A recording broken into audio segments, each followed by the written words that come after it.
They're not very aggressive. Ah, that was one. Come off.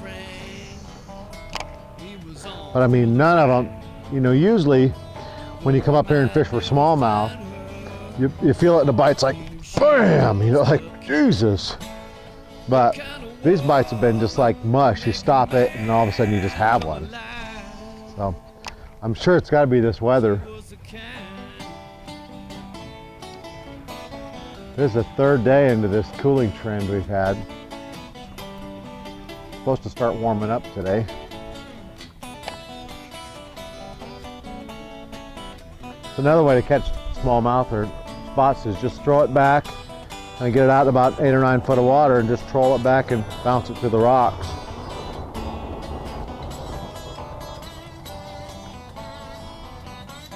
About 12 foot of water now. Another key that you want to look for when you're fishing up here for smallies and spots is that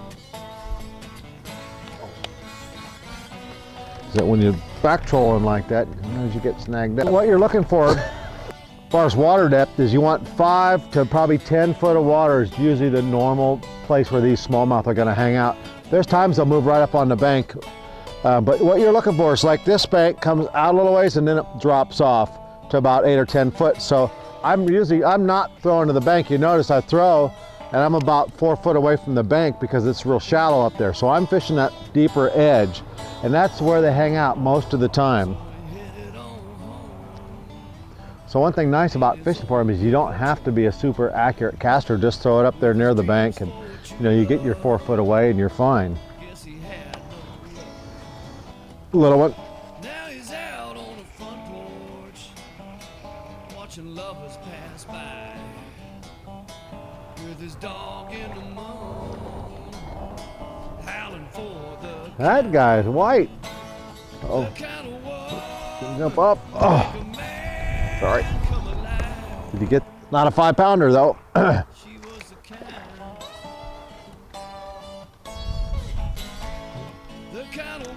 think it might be a spot. Whoa. It'll feel me getting hooked. Little spotted bass. On here. Nice one too. I knew there was one. Just had to be. Woo!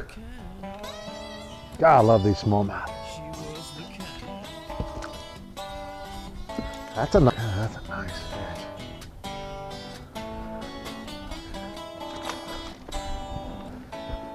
Well, that's 4 over 2 and it's not even 10 o'clock.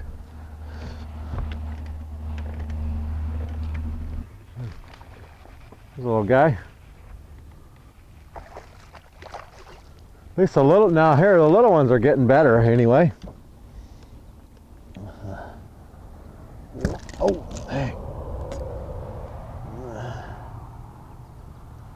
Grab by the ears and it paralyzes them. Another little spotted bass. Yeah, I've drop shot a few of them. Split shot seems to work better. You gotta use a pretty small split shot so it just drifts with the current, otherwise it gets caught up down in the rocks. What's different about this part of the delta rather than the rest of the delta, and I think the reason why it holds smallies, is that here the rocks go all the way down to about 10, 15, even 20 feet deep sometimes. The rest of the delta, the rocks go down about 3 or 4 feet, and then you have the little weed patch and then the silt off the end. The rocks come all the way down, holds crawdads all the way down to 20 foot deep.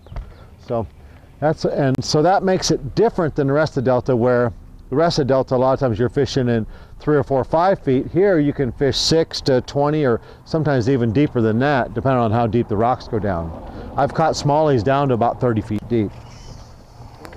Right here where we caught this fish, that nice smallmouth, it's just a little bit something different. We have a little point coming out and it comes underwater, and it's only about 5 foot deep, and then it drops off the back, and that fish was in a 5 or 6 or 7 foot of water off the back side of that. So really what you're doing when you're up here fishing, you're just really looking for something different, something that's going to hold a fish, just like you would in any kind of lake, except here you have current to position these fish. So if this was a lake, we may be fishing off this point way out in the outside, but since we have current, the current's rolling this way, these fish are going to be on the back side behind the current. Felt like a good one there for a second. That's decent. He hit, that fish hit like a smallmouth. He whacked it.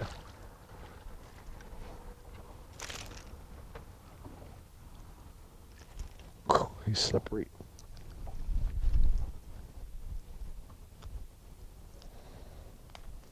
Not big, but it's decent. A little red eye.